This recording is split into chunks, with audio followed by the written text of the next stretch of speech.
സോഫ്റ്റായിട്ട് അല്ലെങ്കിൽ കുറച്ച് ക്രിസ്പി ആയിട്ടൊക്കെ ദോശ ഹോട്ടൽസിലൊക്കെ കിട്ടുന്ന പോലെ ദോശ ഉണ്ടാക്കാനായിട്ട് അറിയില്ലെങ്കിൽ ഞാനതിനൊരു സൊല്യൂഷൻ പറഞ്ഞു തരാം. ഞാനൊരു അളവ് പറഞ്ഞു തരാം. ഇപ്പോൾ ഒരു ഏകദേശം ഒരു ഗ്ലാസ് അരി 3/4 ഗ്ലാസ് അതിന് ഉഴുന്നെടുക്കണം. പിന്നെ അര ഗ്ലാസ് നമ്മുടെ ഒരു പുഴുക്കലരി, അതിപ്പോൾ മട്ടേരി ആണെങ്കിലും ഒക്കെ കുഴപ്പമില്ല. പിന്നെ 1/4 ഗ്ലാസ് ചോറ്, 1 സ്പൂണ് നമ്മുടെ ഉലുവ.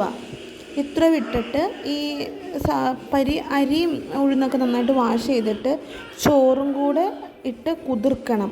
ഒരു 4-5 മണിക്കൂർ കുതിർത്തിട്ട് അരച്ച് വെച്ചേക്കണം. അപ്പോൾ പിറ്റേ ദിവസം ആകുമ്പോഴത്തേനും നന്നായിട്ടത് ഫെർമെൻ്റായിട്ട് വരും. അപ്പോൾ നല്ല ക്രിസ്പി ആയിട്ട് ഇത് കണ്ടോ. എനിക്ക് അതൊന്നും ശരിയാവില്ലായിരുന്നു. ഞാനൊരു മെഷർമെൻറ്റിൽ ഒരിടത്ത് കണ്ടതാണ്.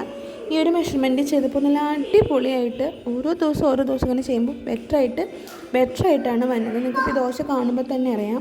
ഇത് കുഞ്ഞു ദോശ ചുട്ടിട്ടുണ്ടെങ്കിൽ നല്ല സോഫ്റ്റായിട്ടും ഇങ്ങനെ ചുട്ടിട്ടുണ്ടെങ്കിൽ ക്രിസ്പി ആയിട്ടും വരും. അപ്പോൾ നിങ്ങൾ തീർച്ചയായിട്ടും ട്രൈ ചെയ്യണം കേട്ടോ. അപ്പോൾ എന്തെങ്കിലും ഡൗട്ടുണ്ടെങ്കിൽ എനിക്കൊന്ന് കമൻറ്റ് ചെയ്ത്, പിന്നെ വീഡിയോ കാണുന്ന എല്ലാവരും ഒന്ന് ലൈക്ക് ഒരു സബ്സ്ക്രൈബൊക്കെ ചെയ്ത് ഒന്ന് ഹെൽപ്പ് ചെയ്യുക.